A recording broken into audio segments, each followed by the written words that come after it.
بڑے الباس الاول سے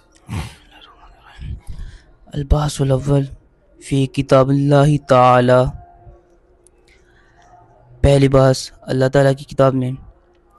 فصل فی الخاص والعام، خاص اور عام فصل میں. خاص اور عام میں فصل. یہ فصل ہے خاص اور عام کے بیان میں. فالخاص پس خاص لفظ وضع لمعنى معلوم او مسمى معلوم على الانفراد.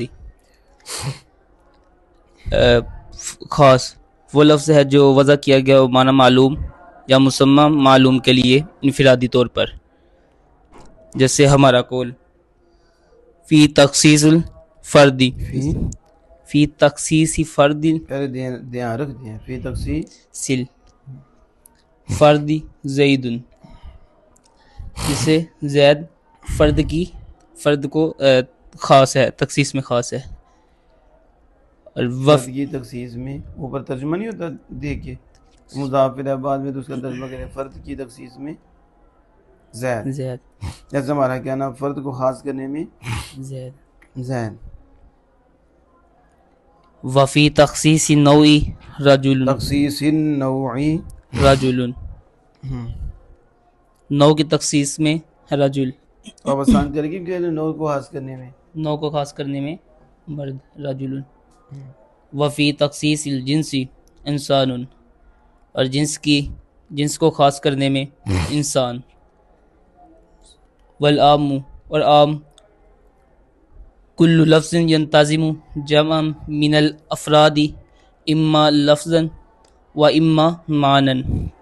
اور عام ہر وہ لفظ ہے کہ جو شامل ہو افراد کی جماعت کو، افراد کی جماعت کو، وہ لفظاً ہو یا معنن.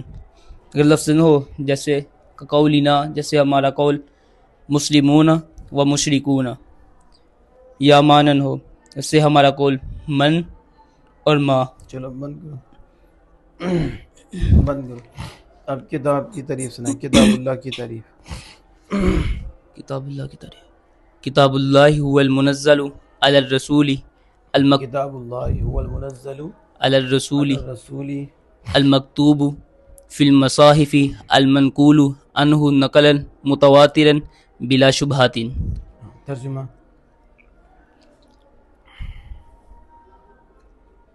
قرآن وہ ہے المنزل علی الرسول، تو منزل اس میں مفعول نہیں کہ جو اتارا جاتا ہے، کہ اتارا کس پر؟ رسول اللہ صلی اللہ علیہ وسلم پر. الرسول جمرات خاص ہیں سید عالم صلی اللہ علیہ وسلم. المکتوب فی المصاحف، مصاحف میں لکھا جاتا. المنقول عنہ، اور نقل کیا جاتا ہے. عنہ نقل متواترا، نقل بھی ایسی جڑی متواتر ہو بلا شبہ، اس میں شبہ بھی نہ ہو.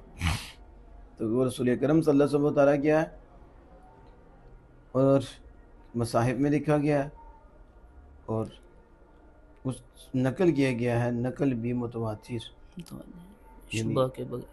وہ ایسی جماعت سے ہر زمانے میں آیا ہے جس کا عادتاً جھوٹ پہ اکٹھا ہونا ناممکن ہے. یہ نقل متواتر ہے بلا شبہ، اس میں شبہ بھی نہیں ہے. خاص کی تعریف سنائیں. فالخاص لفظ وضع لمعنى معلوم او لمسمى معلوم علی الانفراد. ترجمہ خاص وہ لفظ ہے جو وضع کیا گیا وہ معنی معلوم یا مسمى معلوم پر انفرادی طور پر، معنی کے لیے. کس کے لیے؟ انفرادی طور پر. خاص وہ لفظ ہے جو وضع کیا گیا مسمى معلوم یا معنی معلوم کے لیے انفرادی طور پر. مثالیں جیسے تخصیص فرد میں زید، اور تخصیص نوع میں